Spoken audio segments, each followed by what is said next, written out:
একটু শুধু কল্পনা করুন, ঘটনাটি এরকম। উনি সংসদ সদস্য, কিন্তু উনি হচ্ছেন সরকার দলের বিএনপির। তাহলে বাংলাদেশের গত 3 দিনের অবস্থা কি দাঁড়াতো? খোদ রাজধানীর অবস্থা কি দাঁড়াতো? ঢাকা বিশ্ববিদ্যালয়ের অবস্থা কি দাঁড়াতো? নীলক্ষেতের ভিপির শরীরে কাপড় চোপড় থাকতো কিনা? তারপর ওই যে সর্বমিত্র চাকমা নামে এক অদ্ভুত প্রাণীর জন্ম, সেই সর্বমিত্র চাকমা কি স্ট্যাটাস দিতেন? হাসনাত আবদুল্লাহ, সার্জিস আলম, নাসির পাটোয়ারি, নাহিদ ইসলাম, মাহমুদা মিতু, আরও যারা আছেন, যারা হচ্ছেন 24-এর গণ অভ্যুত্থানের সোল এজেন্ট বলে নিজেদেরকে দাবি করেন, একমাত্র তারাই 24-এর গণ অভ্যুত্থান সৃষ্টি করেছেন। আর এখানে কারো কোনো অবদান নেই, কারো কোনো ভূমিকা নেই, এবং কেউ ছিলেনও না। গণ অভ্যুত্থান বলতে যে লক্ষ কোটি মানুষের অংশগ্রহণ, এই অদ্ভুত রাজনীতিবিদদের ব্রেনে এই শব্দটিও হারিয়ে গেছে। গণ বলতে যে গণমানুষের অংশগ্রহণ, এই কথাটি তারা ভুলে গেছে। তো এরা কি স্ট্যাটাস দিতেন, কি বক্তৃতা দিতেন, কি মিছিল করতেন, স্লোগানগুলো একটু লক্ষ্য করুন, স্মরণ করার চেষ্টা করুন। কি স্লোগান দিতেন তারা? সংসদ অধিবেশন চললে সেখানে বিরোধী দলীয় নেতা ডাক্তার শফিকুর রহমান, উনি কি বক্তৃতা দিতেন? চিফ হুইপ নাহিদ ইসলাম কি বক্তৃতা দিতেন? একটু শুধু কল্পনা করে দেখুন, কি বিভৎস অবস্থা তৈরি হতো, কি ভয়ঙ্কর অবস্থা তৈরি হতো, এবং কতবার যে এখান থেকে সরকারকে ফেলে দেওয়ার হুমকি দেয়া হতো।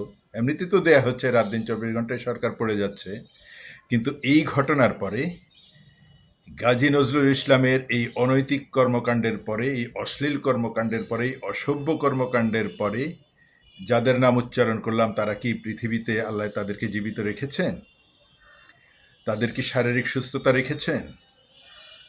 তাদের কি মানসিক সুস্থতা আছে? তাদের কি চোখ দুটো সুস্থ আছে? তাদের কি শ্রবণ ইন্দ্রিয়গুলো সুস্থ আছে?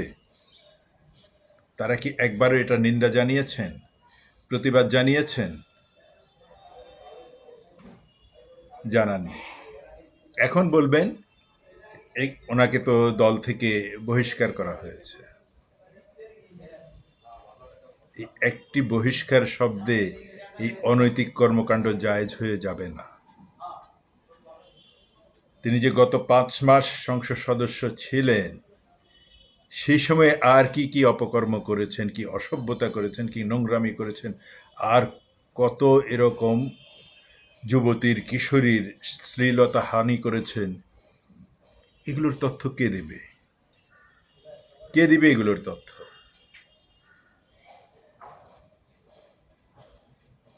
এই অসভ্যতার আরও একটি মিল দেখেন 2021 সালে মোদি যখন বাংলাদেশ সফরে আসছিল, তখন দেশের সমস্ত রাজনৈতিক দলের প্রতিবাদ করেছিল। বিশেষ করে তখন মাওলানা মামিনুল হকের সংগঠনটি খেলাফত মজলিস, তারা বেশ বড় একটি আন্দোলন গড়ে তুলেছে। এর সাথে অপরাপর রাজনৈতিক দলও অংশগ্রহণ করেছিল, এবং সে সময় পুলিশের যে নারকীয় তাণ্ডবের কারণে 27 জন মানুষ শহীদ হয়েছিলেন। আমি শহীদ বলছি, নিহত হয়েছিলেন শুধুই একটি শব্দে শেষ করছি না, তারা শহীদ হয়েছিলেন, কারণ তারা একটি গণতান্ত্রিক আন্দোলনের অংশ নিয়েছিলেন। তারা এমন একজন মানুষের বিরুদ্ধে প্রতিবাদ করছিলেন যিনি তার দেশেই গুজরাটের কসাই হিসেবে পরিচিত ছিলেন। সারা পৃথিবী তাকে গুজরাটের কসাই হিসেবে তখন সম্বোধন করছিল। সেই গুজরাটের কসাই যখন মোদি বাংলাদেশ সফরে আসলেন, সেই আন্দোলনে 27 জন শহীদ হয়েছিলেন। ঠিক তার কয়েকদিন পরে মাওলানা মামুনুল হক সোনারগাঁর কোনো একটি রিসোর্টে এক নারীর সাথে 501 নম্বর কক্ষে হাতে নাতে ধরা খেলেন, জনগণের হাতে ধরা খেলেন। মিল খুঁজে পাচ্ছেন তাদের? তাদের চারিত্রিক মিলগুলো খুঁজে পাচ্ছেন? পরে বলা হলো উনি হচ্ছেন ওনার, ওই মহিলা হচ্ছেন মামুনুল হক সাহেবের বিবাহিতা স্ত্রী, এবং ঠিক সেই মুহূর্তেই মামুনুল হকের প্রথম স্ত্রী সত্য বলে দিলেন যে উনি জানেন না ওনার স্বামী যে বিয়ে করেছেন। না জানিয়ে দ্বিতীয় বিয়ে করা এটি হচ্ছে অন্যায়। বাংলাদেশের আইনে এবং ধর্মীয় বিধান অনুযায়ী আপনি তখনই আরেকটি বিয়ে করতে পারবেন যখন প্রথম স্ত্রী আপনাকে অনুমতি দিবে, তখন আপনি দ্বিতীয় বিয়ে করতে পারবেন। কিন্তু ওনার স্ত্রী হাঁটাহাড়ি ভেঙে দিলেন, উনি বললেন যে উনি এগুলো জানেন না। তারপর অনেক মানুষকে দিয়ে অনেক মিথ্যে কথা বলানো হয়েছে, অনেক মানুষকে মিথ্যাবাদী বানানো হয়েছে। তো ঘটনাটি হচ্ছে মামুনুল হক সাহেব এরকম একটি অনৈতিক, অশ্লীল, অসভ্য কাজে জড়িয়ে পড়েছিলেন। তারা আমাদেরকে আর কত ছোট করবেন, আমাদের ধর্মকে ব্যবহার করে, ধর্মের লেবাস ব্যবহার করে তারা আমাদেরকে আর কত অপমানিত করবেন, কত লজ্জিত করবেন। কিভাবে ২৭ জন মানুষ শহীদ হওয়ার পরে ওই মানুষটির শরীরে, যার নেতৃত্বে গড়ে উঠেছিল এই আন্দোলনটি, সেই মানুষটির শরীরে এরকম একটি অসভ্য জোশ আসে, তার তো ঘুম হওয়ার কথা নয়। যে আমার আন্দোলনে ডাক দিয়ে এতগুলো মানুষ মৃত্যুবরণ করলো, এর পরিণতিটা আসলে কি হবে, এই মানুষগুলোর প্রাপ্তি বা কী হবে, তাদের পরিবারের প্রাপ্তি কী হবে। অথবা আরেকটি হতে পারত, সরকার তাদের উপর প্রচণ্ড রকম স্টিম রোলার চালিয়ে তাদেরকে গ্রেফতার করে জেলখানায় নিয়ে গেছে, অথবা তারা সরকারের নির্যাতনের ভয়ে, গ্রেফতারের আতঙ্কে তারা ঘর ছাড়া হয়েছে। বিএনপির ক্ষেত্রে তো তাই হয়েছে। এরকম কোনো একটি আন্দোলন সংগঠিত হওয়ার পরে কমপক্ষে ৬ মাস বিএনপির নেতাকর্মীরা ঘরে ঘুমাতে পারেনি, নিজ ঘরে ঘুমাতে পারেনি।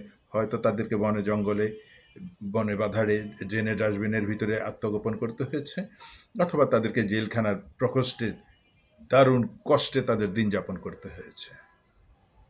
কিন্তু মামুনুল হক সাহেব এই আন্দোলনের পরে, এতগুলো মানুষ নিহত হওয়ার পরে উনি বহাল তবিয়তে আছেন। উনি নারীর সঙ্গ উপভোগ করার জন্য সোনারগাঁ রিসোর্টে অবস্থান করেন। আর এদিকে গাজী নজরুল ইতিহাস সৃষ্টি করলেন, সৎলোকের শাসন, আল্লাহর আইন কায়েম করতে গিয়ে এরকম একটি ভয়ঙ্কর, অশ্লীল, অসভ্য কর্মের সাথে, অনৈতিক কর্মের সাথে নিজেকে যুক্ত করলেন।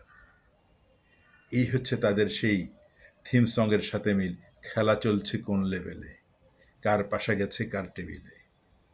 অন্যকে অপমান করতে গিয়ে, অন্যকে অপদস্থ করতে গিয়ে তারেক রহমানকে আপনারা অপমান, অপদস্থ করেছেন। ৩-এর চালে কাউয়া তারেক রহমান ... ১ ২ ৩ ৪...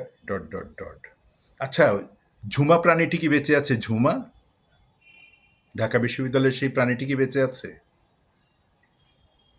তার বক্তৃতাটি আমরা শুনতে চাই, তার বিবৃতিটি আমরা শুনতে চাই, এই প্রাণীগুলোর বিবৃতি আমরা জানতে চাই। এই অসভ্য, অনৈতিক কর্মকাণ্ডের বিরুদ্ধে তাদের অবস্থানটা কি আমরা একটু শুনতে চাই, একটু জানতে চাই। এই জাতি জানতে চায় তাদের এই অসভ্য, অনৈতিক কর্মকাণ্ডের বিরুদ্ধে অবস্থানটা কি।